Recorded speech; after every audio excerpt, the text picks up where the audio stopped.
Boss അഗ്നിപരീക്ഷയുടെ shooting തുടങ്ങി. എൻ്റെ പൊന്ന് മക്കളെ, ഫസ്റ്റ് ദിവസം തന്നെ ഉഗ്രൻ ട്വിസ്റ്റുകളാണ്. എന്തൊക്കെയാ നടക്കുന്നേ? ആരൊക്കെയാ കണ്ടസ്റ്റൻസ്? മൊത്തം എത്ര പേരാണ്? ഓഗസ്റ്റ് 16 തന്നെ ഉറപ്പിച്ചോ? ഓഗസ്റ്റ് 16 മാറ്റം ഒന്നുമില്ല, നമുക്ക് കാണാം. ബിഗ് ബോസ് അഗ്നിപരീക്ഷ ഷൂട്ടിംഗ് തുടങ്ങി. ഇന്നിപ്പോ 2 ദിവസം കഴിഞ്ഞിരിക്കുകയാണ്. എന്തൊക്കെയാണ് ഷൂട്ടിംഗ് വിശേഷങ്ങൾ, അതിന്റെ പിന്നണിയിലെ കാര്യങ്ങൾ എന്തൊക്കെയാണെന്നുള്ള അപ്ഡേറ്റുകൾ തരാനാണ് വന്നിരിക്കുന്നത്. So welcome back to Ansif moonlight media. I am Ansif. Video ആദ്യമായിട്ട് കാണുന്നവർ ചാനൽ സബ്സ്ക്രൈബ് ചെയ്യണം, ലൈക്ക് ചെയ്യണം, ഷെയർ ചെയ്യണം. നിങ്ങളുടെ അഭിപ്രായങ്ങൾ മസ്റ്റായിട്ട് താഴെ കമന്റ് ചെയ്യണം. ഇതുപോലത്തെ ബിഗ് ബോസിന്റെ അപ്ഡേറ്റ്സിനും റിവ്യൂസിനും ഒക്കെ ആയിട്ട് ഇപ്പൊ തന്നെ നമ്മുടെ FB പേജും ഇൻസ്റ്റാ പേജും മറക്കാതെ ഫോളോയും ചെയ്യണം. വീഡിയോ ഹൈപ്പ് ചെയ്യാൻ മറന്നു പോകരുത്. അപ്പോൾ ആദ്യം തന്നെ ഞാൻ പറയുന്നു, നമ്മുടെ അവിടെ നടക്കുന്ന ഷൂട്ടിംഗ് എന്തൊക്കെ നടക്കുന്നു എന്നൊക്കെയുള്ള കാര്യങ്ങൾ ഞാൻ പറയില്ല. കാരണം അത് പൂർണ്ണമായിട്ടും അത്രയും വലിയൊരു ഷോയാണല്ലേ. മുൻകാലങ്ങളിലൊക്കെ നമ്മൾ പലപ്പോഴും പറഞ്ഞിട്ടുണ്ടായിരുന്നു. പക്ഷേ അത്രയും വലിയൊരു ഷോ വരുമ്പോഴത്തേക്കും നമ്മൾ വെയിറ്റ് ചെയ്തിരിക്കുന്നവർക്കും കുറച്ച് സസ്പെൻസ് ഇട്ട് കാണാൻ കാത്തിരിക്കുന്നവർക്കും നമ്മൾ ആ സ്പോയിലർ കൊടുക്കുകയും ചെയ്യരുത്. അങ്ങനെ കൊടുക്കാനും പാടില്ല. അപ്പം അതുകൊണ്ട് ഞാൻ അത് മാറ്റി നിർത്തിക്കൊണ്ട് ബാക്കി കുറച്ച് കാര്യങ്ങൾ നമുക്ക് അറിയേണ്ട കുറച്ച് കാര്യങ്ങൾ പറയാം. അതായത് നമ്മൾ മെനിങ്ങാന്ന് വീഡിയോ ഇട്ടിരുന്ന പോലെ തന്നെ ഇന്നലെ മുതൽ ഷൂട്ടിംഗ് തുടങ്ങുമെന്ന് പറഞ്ഞിരുന്നു. ഇന്നലെ ഷൂട്ടിംഗ് തുടങ്ങി. ഇന്നലെ ഉണ്ടായിരുന്നു ഷൂട്ടിംഗ്, ഇന്നും ഉണ്ടായിരുന്നു. വളരെ അതിഗംഭീരമായിട്ടുള്ള ഒരു തുടക്കം തന്നെയാണ് നമ്മുടെ ബിഗ് ബോസ് അഗ്നിപരീക്ഷ എന്ന് തന്നെയാണ് അറിയാൻ പറ്റിയത്. ഗ്രാൻഡ് ലോഞ്ചിൽ തന്നെ നല്ല ഒത്തിരി ട്വിസ്റ്റുകൾ ഉണ്ട്. ആ ട്വിസ്റ്റുകൾ എന്തൊക്കെയാണ് എന്നുള്ളത് മുന്നത്തെ വീഡിയോകളിൽ ഞാൻ നിങ്ങളുടെ അടുത്ത് പറഞ്ഞിട്ടുണ്ടായിരുന്നു. ഇങ്ങനെ ആയിരിക്കാം സംഭവിക്കാൻ പോകുന്നതെന്നൊക്കെ ഞാൻ ഗസ് അടിച്ചിട്ട് പോയ സാധനമൊക്കെ അതുപോലെ തന്നെ വന്നിട്ടുണ്ട്. ഞാൻ മുന്നത്തെ വീഡിയോകളൊക്കെ പറഞ്ഞിട്ടുണ്ട്, എടാ ഇങ്ങനെ ആയിരിക്കും, കാരണം ഇത്രയും പേരില്ലേ, ഈ 50 പേരെയൊക്കെ വെച്ച് അല്ലെങ്കിൽ 10-45 പേരെയൊക്കെ വെച്ച് തുടങ്ങുമ്പോൾ ഇത് എങ്ങനെ മുന്നോട്ട് പോകും, അപ്പം ഇങ്ങനെ ആയിരിക്കും നടക്കാൻ പോകുന്നതെന്നൊക്കെ ഞാൻ നിങ്ങളുടെ അടുത്ത് മുമ്പ് പറഞ്ഞിട്ടുണ്ട്. അതുപോലെയൊക്കെ തന്നെയാണ് ഏതാണ്ട് നടന്നതെന്നൊക്കെയാണ് അറിയാനായിട്ട് പറ്റുന്നത്. പിന്നെ ഈ പറഞ്ഞതുപോലെ എനിക്ക് ആകെ മൊത്തം ഇതിൻ്റെ നമുക്കറിയാമല്ലോ, ബിഗ് ബോസ് തെലുഗു അഗ്നിപരീക്ഷയ്ക്കകത്ത് ഇതിൻ്റെ ടാസ്ക്കാണ് മെയിൻ. ടാസ്ക് കളിക്കുക, ജയിക്കുക, ഇത് തന്നെയാണ് ഇതിൻ്റെ മെയിൻ ആയിട്ട് വരുന്നത്. അതിനകത്ത് മൈൻഡ് ഗെയിംസും വരും, ഫിസിക്കൽ ടാസ്കും വരും. അപ്പോൾ എല്ലാം കൂടി ഉള്ള ഒരു പവർ ആയിരിക്കും നമ്മുടെ അങ്ങോട്ടുള്ള എൻട്രിയെ എങ്ങനെ അത് സപ്പോർട്ട് ചെയ്യുന്നു എന്നുള്ളത് അങ്ങനെ ഇരിക്കും. അപ്പോൾ ടാസ്കുകളൊക്കെ ഓക്കെ, ഇപ്പൊ ഇതുവരെയ്ക്കും ഉള്ളതൊക്കെ പൊളപ്പൻ സാധനങ്ങളാണ്. തുടങ്ങിയല്ലേ ഉള്ളൂ. തുടക്കത്തിലേ നമ്മൾ നെഗറ്റീവ് അടിക്കാൻ പാടില്ല. നമ്മുടെ സ്ഥിരം എന്താ പറയാ, ഓണത്തിന് കളം വരയ്ക്കുന്നത്, ഒളിച്ചു കളിക്കുന്നത്, എന്താ പറയാ, അങ്ങനത്തെ കളികളൊന്നും ഉണ്ടാവരുതേ എന്ന് മാത്രമേ എനിക്ക് പറയാനായിട്ടുള്ളൂ. കാരണം അതൊന്നും അൺസഹിക്കബിൾ ആയിരിക്കും കാരണം നമുക്കെന്താ ഓണവില്ലും ഈ വീട്ടിലെ ഓണക്കളികളും ഒക്കെ ആണെങ്കിൽ ഓണം ഒന്നും കൂടെ ഒന്നാമത് ഓണമാണ്. ഇനി എങ്ങനെയാണോ എന്ന് അറിഞ്ഞൂടാ. അതുകൊണ്ട് അങ്ങനെ എൻ്റെ പൊന്ന ടീമേ നിങ്ങൾ അങ്ങനെ വെക്കരുത്. നിങ്ങൾക്ക് എന്തെങ്കിലും സജഷൻ വേണമെങ്കിൽ ബിഗ് ബോസ് ഹിന്ദി എന്ന് ലോകകപ്പ് ഹിന്ദി അതെടുത്തൊന്ന് കണ്ടു നോക്കണം. എടാ മക്കളെ, കൊതിയാവുന്ന സത്യം പറയാമല്ലോ, കൊതിയാവും.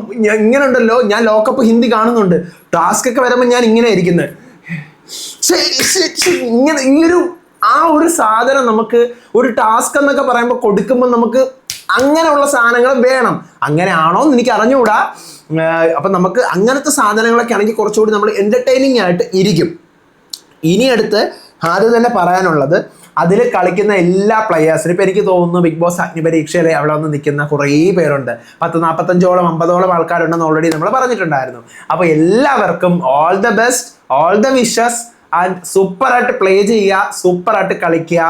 നമ്മുടെ സജഷൻസ് ഒക്കെ ഇടയ്ക്കിടയ്ക്കൊക്കെ നിങ്ങൾ ശ്രദ്ധിക്കുക, അതിനനുസരിച്ചിട്ടൊക്കെ മുന്നോട്ട് പോവുക. ഞാൻ വീഡിയോസൊക്കെ മുന്നേ ഇട്ടിട്ടുണ്ട് എങ്ങനെയാണ് നമ്മൾ അവിടെ നിൽക്കേണ്ടത് എന്നൊക്കെയുള്ള കാര്യം. പക്ഷേ ഞാൻ സത്യം പറഞ്ഞാൽ ഏറ്റവും കൂടുതൽ എക്സൈറ്റഡ് എന്താണെന്ന് അറിയാം ഈ ഷോയിൽ, ഈ ബിഗ് ബോസ് അഗ്നിപരീക്ഷയിലെ കോമണേഴ്സിന്റെ കളി കാണാനല്ല. കാരണം ഓൾറെഡി നമ്മൾ ജഡ്ജസിന്റെ കേസ് നിങ്ങളുടെ അടുത്ത് പറഞ്ഞിട്ടുണ്ടായിരുന്നു. സോഷ്യൽ മീഡിയയിൽ പോസ്റ്റുകൾ വൈറലാവുന്നുണ്ട്, ബസ്സുകൾ ഒത്തിരി വരുന്നുണ്ട്.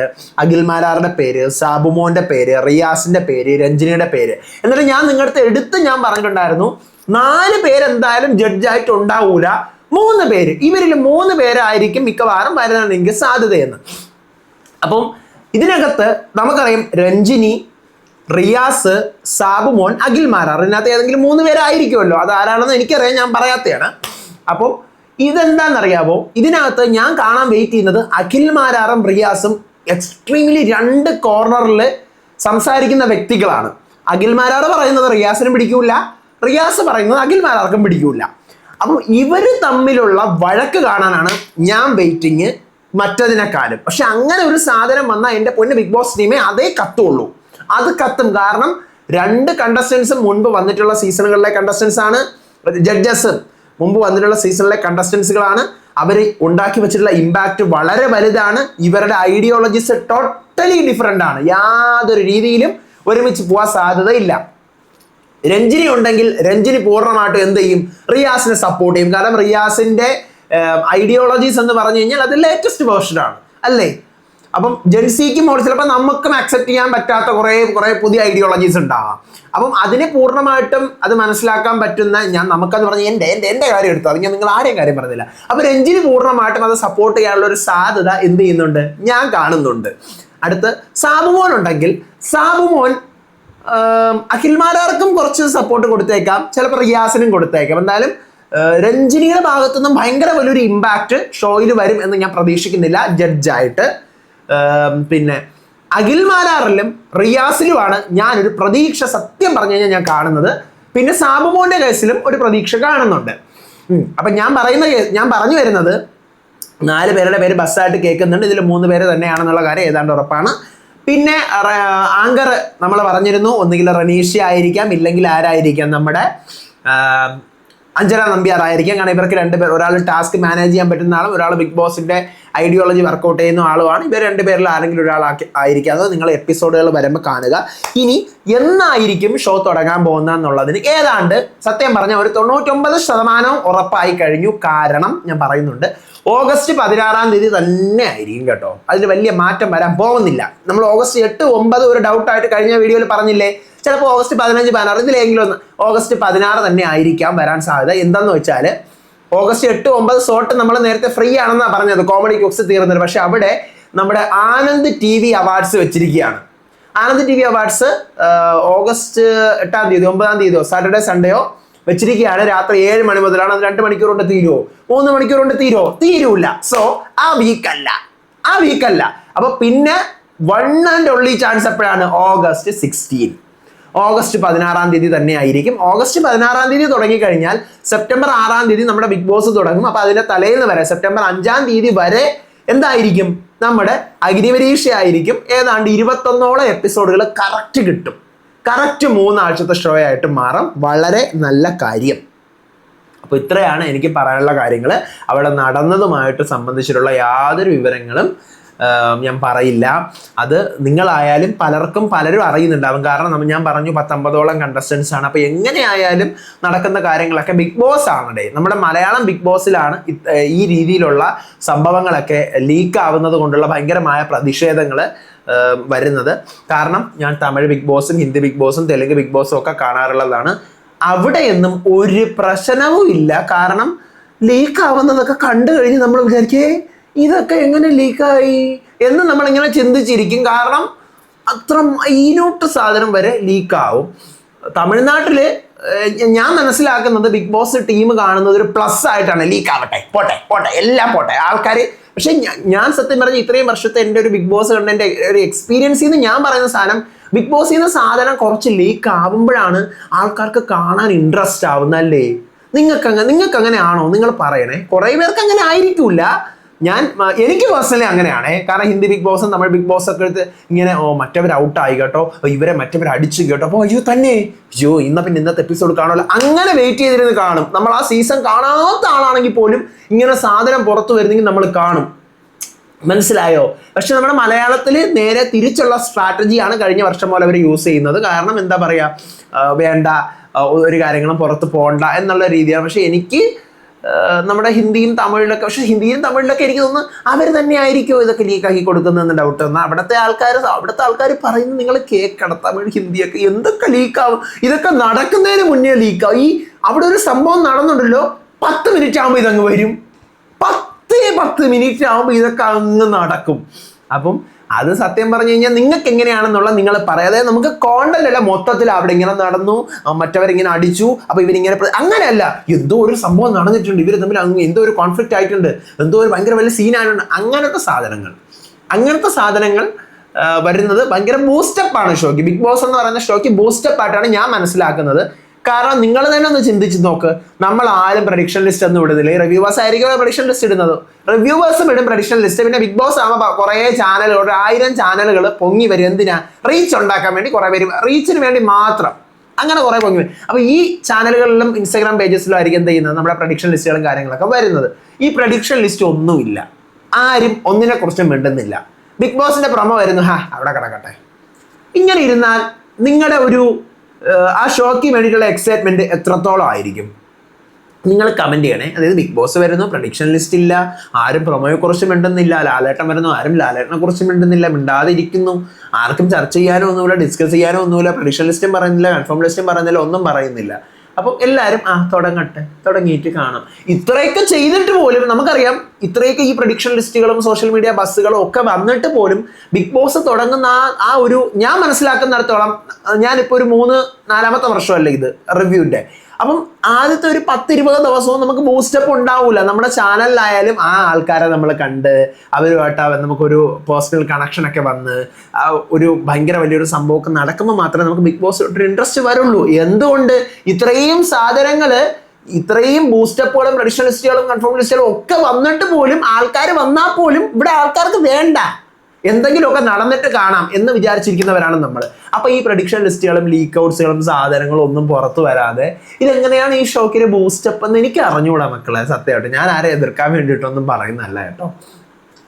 കാരണം ഞാൻ ആ പരിപാടി നിർത്തി. ഞാൻ നിങ്ങളുടെ അടുത്ത് പറഞ്ഞതാണ്, കഴിഞ്ഞ വർഷത്തോടു കൂടി ഞാൻ കുറേ കാര്യങ്ങൾ ഞാൻ വന്ന് പറയുമായിരുന്നു, അങ്ങനെ നടന്നു, ഇങ്ങനെ നടന്നു. ഞാൻ ആ കാര്യങ്ങളെല്ലാം ഞാനത് നിർത്തിയതാണ്. കാരണം വേണ്ട, അവർക്ക് അതിനോട് താല്പര്യമില്ലെങ്കിൽ എൻ്റെ അന്നമാണ് ഈ പറയുന്ന ബിഗ് ബോസ് ഷോയുടെ റിവ്യൂ പറയാൻ എന്നെ കൊണ്ട് പറ്റും എന്നുള്ള കോൺഫിഡൻസ് ആണ് അൻസിഫ് ബിൽഡ് ചെയ്ത് വെച്ചിരിക്കുന്ന ഈ ചാനൽ. അപ്പോൾ ഉണ്ണുന്ന ചോറിൽ മണ്ണ് വാരി ഇടരുത് എന്നുള്ളൊരു യാഥാർത്ഥ്യം ഞാൻ മനസ്സിലാക്കുന്നുണ്ട്. അപ്പോൾ അതുകൊണ്ട് തന്നെയാണ് ഞാൻ എന്ത് ചെയ്യുന്നത്, ഞാനത് മതിയാക്കിയത്. എൻ്റെ അടുത്ത് അവർ പറഞ്ഞിട്ടുണ്ടായിരുന്നു മതിയാക്കാൻ, ഞാൻ മതിയാക്കി. അപ്പോൾ ഇനി നമുക്ക് ഇങ്ങനെ മുന്നോട്ട് കുറേ കാര്യങ്ങൾ പറഞ്ഞ് നമ്മുടെ ഊഹാപോഹങ്ങളും കാര്യങ്ങളൊക്കെ പറഞ്ഞ് നമുക്ക് മുന്നോട്ട് പോകാം. അത്രേ എനിക്ക് പറയാൻ പറ്റുള്ളൂ. ഞാനത് നിർത്തിയ പരിപാടിയാണ്, അത്രയേ ഉള്ളൂ.